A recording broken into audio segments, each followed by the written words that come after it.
Hey, folks, welcome to Draft Talk on Pittsburgh Sports Live. I'm Alan Saunders, joined as always by Nick Farabaugh. It's Tuesday. We're talking tackles in the 2022 NFL Draft. We're going to go kind of position by position. We'll also stop that trend to talk about the recent news from time to time, but pretty much go position by position from here on out, talking about the 2022 NFL Draft all the way up till draft day at the end of the month.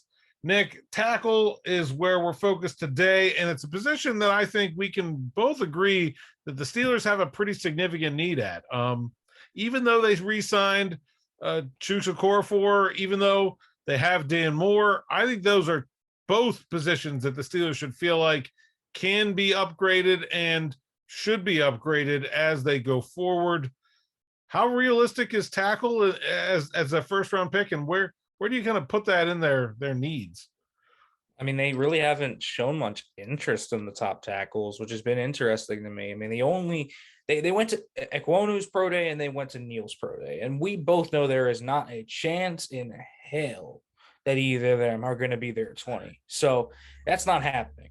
But they weren't at Charles Cross's pro day. They didn't send a large contingent to Pennings. Really didn't send a ton of guys to Raymond's. It doesn't feel like that's their move. It feels more like they're going to take a guy later, like a Falele, Max Mitchell, something like that feels more right to me. I mean, I think it's a big need. I would put it maybe fourth right now. I think quarterback, safety, wide receiver, tackle sounds about right to me in terms of their needs. But obviously, it's kind of in the same vein as, say, corner, although I think you feel better about your corners right now. But kind of the same thing, right? You have a young guy in Dan Moore, but what's his actual ceiling? And Okorafor is young, but he's kind of what he is at this point. So it's kind of similar to that. Clearly, though, they could use a developmental tackle there. They need a fourth tackle regardless. I expect them to add a tackle at some point in this draft class. I think it's going to be day 2 at the highest. I could see them going day 3 though. Yeah, I agree. I think I might have tackle higher up, honestly. I mean, okay, wide receiver and safety, they just simply do not have enough NFL ready players to like field the lineup right now. So like those obviously are on a different level than all the other needs. But to me, quarterback and tackle are very similar. And it's like, well, yeah, they have guys. And if they had to play the guys they have this year, that would not necessarily be like a crippling issue, but they're not guys that anybody feels great about having long term, right? I mean, nobody wants Mitch Trubisky and Mason Rudolph to be, a 5-year starting quarterback, and I don't think anybody should want either of those tackles to be 5-year starting tackles either. I thought Dan Moore really struggled last year as a rookie. Obviously, it's a rookie year, and some improvement is expected, but you never know how much of that is going to come. Chooks, he can pass block. But I think he's miscast as a right tackle, and he has struggled throughout in the running game. They really struggled to run right at all last year. I think that was a big reason for it. And so I think tackle's an underrated need. I also think that if they got a left tackle, that Dan Moore could maybe be a guard. I don't think that like he it's certainly some position flexibility there to me where he could be a guard or he could be a right tackle. If they get a left tackle, there is an easy out for the team in that Okorafor contract after this year if they decide they want to move on from him. So really, there's a lot of options to me there if they want to add a tackle and they can't add a tackle. And there are some really good ones. You named the big names. I don't know. Do you have a preference at the top of this class? I think obviously, I think Neal and Ekwonu and Cross are on a different level. I personally believe they are. I know some will throw Penning in that group as well. I don't see that. I think I can make an argument Cross is the best pass protector in the class proper over Neal and Ekwonu. I think he's got a little bit more to work on than both of those guys, but I think that he's still going to be a really good tackle. He has like a lot of Teron Armstead vibes to me. That's the type of tackle you're getting there. And it feels like his projections are kind of all over the board. We have guys like not putting him in the first round. I've seen him go to the Giants in the top 10. I've seen him go to the Saints since that trade has happened. I've seen him fall past the Steelers. Like I've seen him do all this different types of stuff. Like if he's there at 20, that should be a no-brainer pick to me. but again, they haven't shown a ton of interest in him. And then again, I don't love the tackle class from a first round perspective. I think it's those three, and then I wouldn't take Penning, Raymond, Falele, Ryan, whoever, Tyler Smith, whatever you want to throw in there. I wouldn't take those guys until round 2. Yeah, I'm totally on board with you here. I think if you're a team that's focused on, especially needs a left tackle, especially focused on pass protection, I think Cross might be the best option of the three. Like, I think I can make that argument that I would rather have the best pass protector, and that's him to me. He certainly has more things to work on. I think Neal is a more polished player. I'm not sure that Ekwonu sticks at tackle, but he's a great physical lineman. I don't think I would have a problem taking him in the first round, even if he ends up at guard. But to me, this draft has gone completely off the rails if those three guys aren't all gone before the Steelers pick at 20, right? I mean, I've seen some mocks out there like that, but I just cannot see it. It has to go. I mean, there are more needs at tackle in that top 20 than I think there might be more tackle needs in the top 20 than there are quarterback needs. The Giants could take 2 of these guys. Yeah. I mean, they could take 2 of them. You have obviously the top 3 teams can both use tackles. The Jets could even upgrade on a Fetty. So like there are all those options. And then you get the Ravens need a tackle with Villanueva's retirement, right? The Saints lost Teron Armstead. They need a tackle. Texans have a terrible offensive line. Yeah, I mean, like the Chargers could add a tackle. Jacksonville should probably, I mean, I don't know what they're going to do at 1, but these are realistic options for number 1. Yeah. I mean, they're probably going to go Hutchinson, but I think that you could make an argument before they franchise tag Cam Robinson for some reason, that they could have drafted one of those tackles. I mean, the Texans have 2 picks. The Seahawks still need a tackle, even though they might go quarterback. I mean, there are so many tackles. The Panthers need offensive line help in a huge way. I mean, it's not like Jordan Mauletta's there and Lane Johnson's there. So maybe the Eagles are like the only team that doesn't need a tackle, like 100% there. Like, I mean, it really, when you look at it up and down and before 20, these tackles should be gone. And yet I'm still seeing guys say Penning might go before Cross. And that's the thing. I've seen multiple mocks there where the Ravens really like Trevor Penning, and then maybe Cross goes to the Saints or goes even later. I do not get that at all. Well, I can maybe see that from the Ravens standpoint just because of how much they run the ball. And I do think Penning is probably a better run blocker. So maybe that makes sense. But I just want to talk, like, unlike the quarterback class where we talked about, well, all these teams need quarterbacks. So even though these guys aren't that good, they're going to go up. I think those 3 tackles are I don't see any reason why those guys shouldn't be top 10 picks. Like, they should be.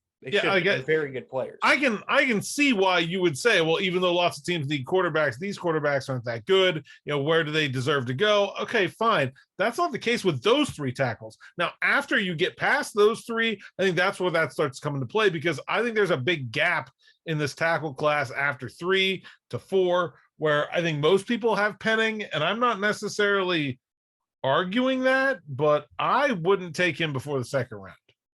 No.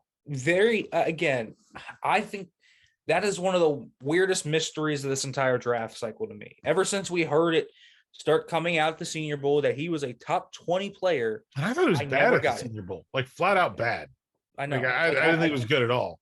Like, he was the one guy who really went there to see, because I thought, okay, this is an offensive lineman that will definitely be available for the Steelers. Like, let's see what he's got. And I was cross him off. Like, I didn't think he was good at all.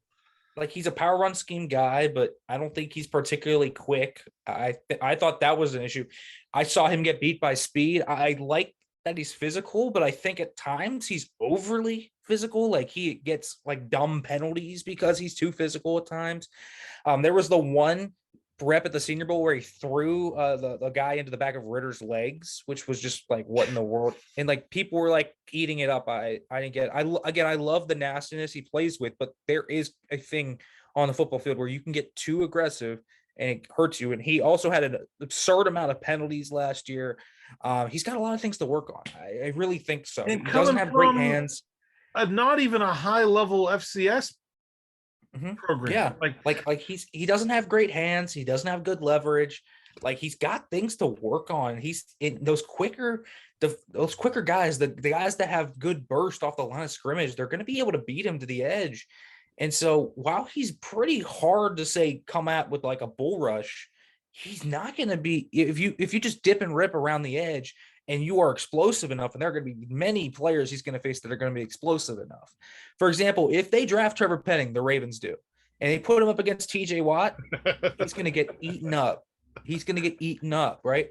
Like now that's the extreme example, but even a guy like TJ Watt eats up everybody, so yes. Fair, but like if he goes up against a guy like Alex Highsmith, I think Penning is going to have a lot of trouble against a guy with that type of burst and quickness to bend around the edge. Like that's the type of guy we're talking about. We're talking about a lot of similar things to what Spencer Brown had last year coming out of Northern Iowa, and he wasn't thought in the same stratosphere. Everybody thought Spencer Brown was the second or third round pick. Yeah, and like that's about where I see Penning. I think second round pick makes sense. I would take him at 52, for example. I think that'd be a fine pick. But I just don't see it. Top 20 is, I think, an insane reach for him. And especially when you're looking at specifically the Steelers situation, they have guys that are question marks. The reason to make a draft pick early at tackle would be to get a guy who's clearly better than the guys they have. That's why we talked a lot about first round quarterbacks, and we didn't talk that much about day 3 quarterbacks, because if you're going to take a day 3 quarterback, well, that's why you re-sign Mitch Trubisky, so you don't have to do that. So you can punt on quarterback and go till next year. I feel like the Steelers are in the same situation at tackle. If there's not someone that's a clear upgrade, or at least has the upside to be a clear upgrade over Moore or a core 4, then there's not really any reason. They can go get a 4th or 5th round tackle just to fill out the depth chart, but like there's no reason to go early if they can't get a clear upgrade on those two. And I don't think it's Penning. The other guys that are talked about in that range, Bernard Raymond, Daniel Fa'alele, I put them in the same category. They can't pass block well enough. And even though some of them are good run blockers, I was not impressed by any of them at the Senior Bowl. Movement concern with Fa'alele. Raymond just doesn't. I'm somewhat intrigued by his athleticism and think that he maybe has a little bit of higher upside than what he's shown, but I mean, he's got to show more than what he has. I don't know. I'm not enthralled with any of that group as anything other than second round picks. I'm not even sure I would take Fa'alele with a second round pick. I'll take like the one guy I continue to come back to is Tyler Smith out of Tulsa. I think he's a really interesting player. And again, he's kind of that developmental type player you would get.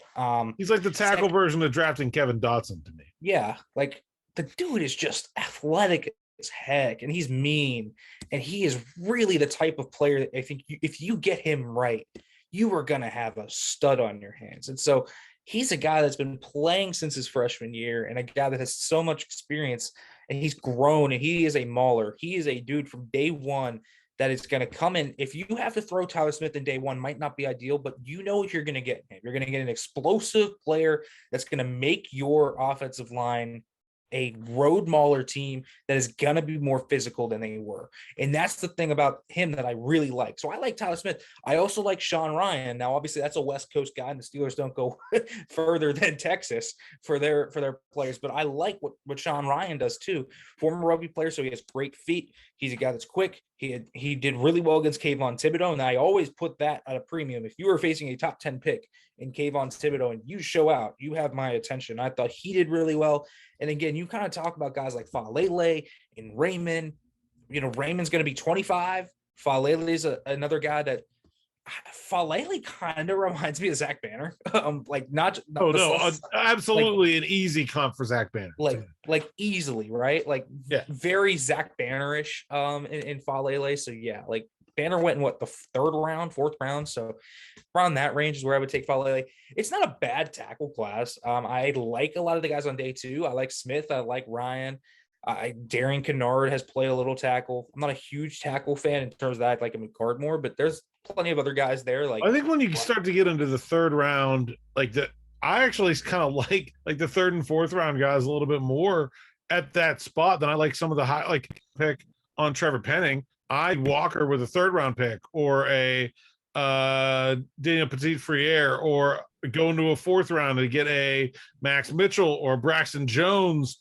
I kind of like the upside on some of the lower round guys, and Smith has kind of been projected all over, so I'm not sure where he's going to end up, but I would kind of put him in that group as well, where I think some of the guys that I like some of the guys that aren't being talked about as much more than I like some of the guys that people are talking about at the end of the first round.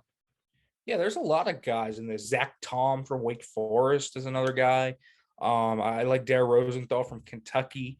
I think Abraham Lucas from Wazoo is interesting. You have Kellen Deesh from Arizona State. Like, there's depth to this class. That is definitely intriguing. It's not a bad class in terms of the depth. I just think that there is that gap between the first three. I think it's a Grand Canyon sized gap between Kwonu, Neal, and Cross, and then the rest of these guys. That's what I think. And that's kind of where you get into that kind of. And that gap is right where the Steelers are picking. There's 3 guys going to be gone. And to me, it's 20 picks before I would consider taking any of the rest of those guys. And I just think that makes it. Last year, I banged the drum the whole time that the Steelers need to be taking a tackle. I still think they need help at tackle, but I just don't think it's realistic given the way this draft class lines up with their draft picks. I mean, maybe not in round one, not in round one. Even round 2, I don't think it's perfect because I think Penning's going to be gone. I think Raymond's going to be gone. Like, who's the best tackle that we realistically think is going to be there at 52? Faalele, I wouldn't take him with a second round pick. So I don't know. Round three makes sense. If round 3 or round 4 makes a lot more sense. If Tyler Smith is there at 52, I would take him there. If you have a guy at 84, like, I don't know, a Braxton Jones, for example, with his type of a skill set, if you have a Rasheed Walker there, Abraham Lucas, there are a lot of interesting guys there in that round 3 spot that are athletic and have that. And so when you look at that, I think that's kind of the sweet spot, right? And the Steelers have done that before, where they've drafted guys round 3, round 4, try to develop them. Dan Moore, obviously, but Chuks Okorafor himself was the 3rd round developmental swing tackle. So this is something that they've done before, and I'm guessing that's the route they're going to go here. I don't know if it's necessarily going to be round 3, but I think round 4, that comp pick at 138 makes a lot of sense to me. I think they'll have a tackle. Yeah, I agree, and I think you look at a guy like Max Mitchell there. I keep circling Max Mitchell's name because it just makes so much sense from the skill set that they look for, the athletic type of player that Pat Meyer likes to have in his tackles. Worked with Kevin Dotson, so he knows, Kevin Dotson well. He knows the culture a little bit already. Pretty polished for a 4th round pick if he falls that far. I mean, there's a lot to like about Max Mitchell. And so a guy that can play both, a guy that can play in the zone scheme, really polished pass protector, needs a little bit of work in the run game, but it's not terrible. He feels like a dude that should go higher than he actually is going to go. Like, he probably should be a day 2 pick, but probably ends up on early day 3. And so I feel like that's kind of the ideal guy for me. I keep circling Max Mitchell as the dude. I like Max Mitchell a lot. I like Braxton Jones a lot. It's a guy from Southern Utah. Hey, they got one of his they got a Southern Utah alum already in Miles Killebrew, but small school guy. I think that's another thing, is that the Steelers have shown a real willingness to go small school with offensive linemen. Chuks is a MAC guy, and Dotson from the Sun Belt, and so I wouldn't be scared about an FCS lineman or a group of 5 linemen in that spot. I also like Rasheed Walker from Penn State. Was a little disappointed he didn't work at his pro day. I was kind of hoping that he would. I just think he has really good experience. Talking about good experience against good defensive linemen, right? Playing in the Big Ten. He's really seen the best of the best. Went up against Hutchinson twice, I believe. And so I like what I see from him as well. And I think he could be a good fit for them too. Other than that, anybody else you want to talk about on the tackle list? Maybe some late guys. Kade Mays is a guy who sometimes gets called a tackle. I think he's probably actually a guard. He can play all 5 from Tennessee. As a guy that I think I've kind of had circled as just that position flexibility is rare, and I just like his athleticism. They play that ridiculous tempo under Josh Heupel last year, and I thought he really took to that and showed his athleticism and his just physical conditioning for a lineman is pretty solid. Anybody else down there towards the back of the class that you want to highlight? Well, Spencer Buford from UTSA is an interesting name as well. Got it started at guard, kicked out to left tackle. The final 2 years he played there. I like Buford. Might be a guard though at the next level. We'll see. But I think he's an interesting name, athletic player. I like him a lot. And so when you look at guys on the end there and you see maybe, Obina Easy from TCU, Tyler Vrabel from Boston College, Badarian Lowe from Illinois, there are a few guys there, Chris Paul from Tulsa, who also played with Tyler Smith as the other tackle, who's also played at guard for the Golden Hurricanes. So I like him. He'll have position flexibility. Chris Paul actually is really solid. I don't know if he's going to end up being a tackle again. There's a lot of guys in this class that are kind of those tweeners. But there are plenty of good players there to take swings on. Yeah, I agree. Lots of tweeners. Kennard, I think, is probably the number one of those where I think he's probably a guard, not a tackle, but could certainly fit in where he has to fit in. Yeah. I mean, that's I thought in general, when we especially talking about Luke Tenuta from Virginia Tech is another guy down at the bottom of the class that I think is interesting. Just really long, good run blocker, but has that wingspan and the size that you think you could maybe mold him into something a little bit better than he is in a pass protection standpoint. But I was not impressed by this tackle class in general at the Senior Bowl. I don't think it's it has some depth, but I wouldn't call it a particularly strong group, especially as far as guys that I'm sure are going to stick at tackle. Yeah, and that's kind of the big thing. I mean, Tenuta's interesting, I think. There's just so many guys. I mean, you can even go as far as saying someone like Jamari Salyer from Georgia, who did play at tackle, but probably, he did well against Will Anderson, for goodness sakes, but he's probably a guard. So let's be real about that. There's a lot of dudes that are in that mold that have tackle experience, but you probably want them playing guard. And I think that's going to be the crux of this class, is figuring out who's the guard, who's the tackle, how you view them. Thayer Munford's another one from Ohio State that has tackle experience, like plenty of dudes that fit into that mold. It's a deep class. Again, the top just isn't great, but you will find plenty of quality day 3 guys that'll actually stick on your roster, I think. Yeah, I agree with that for sure. And I think the Steelers are certainly going to draft one. Like we talked about, they need a 4th. They will get a 4th. This seems like, it seems like they're going to draft one. If there were plenty of tackles out there on free agent market, if they wanted one, they didn't get one. They've always had or tried to have a developmental guy at that position. And so I really expect them to go out and land one of these guys, but probably not in the first round. Almost definitely not in the first round unless something crazy happens. And I would think probably not in the second either. But maybe their evaluation of some of those guys is different than ours. Yeah, could happen. We'll see. Meyer didn't travel a lot either this pro day circuit. So we did not see him pop up a lot. He did go to Falele's, which I find interesting. So that clearly there is some interest in Falele. I don't know where to slot Falele though, because again, it's not like he's going to be a guy that is young or particularly striking. So I don't know. It's going to be something. He's a project to look at a couple of years, and I don't know. Yeah, could be. So I think tomorrow we're gonna take a break from the position by position thing and talk about some news. We got some safety stuff going on. Kyle Hamilton coming in for a visit that we want to talk about, plus Tyrann Mathieu news, and we've got some other top 30 visits coming in. There's a trade yesterday, which we sort of briefly mentioned, between the Eagles and the Saints, that has changed things in the first round a little bit for the Steelers. So let's hit the news tomorrow on Wednesday. Then we'll go back to position by position. You let us know where you want us to go next. Leave a comment.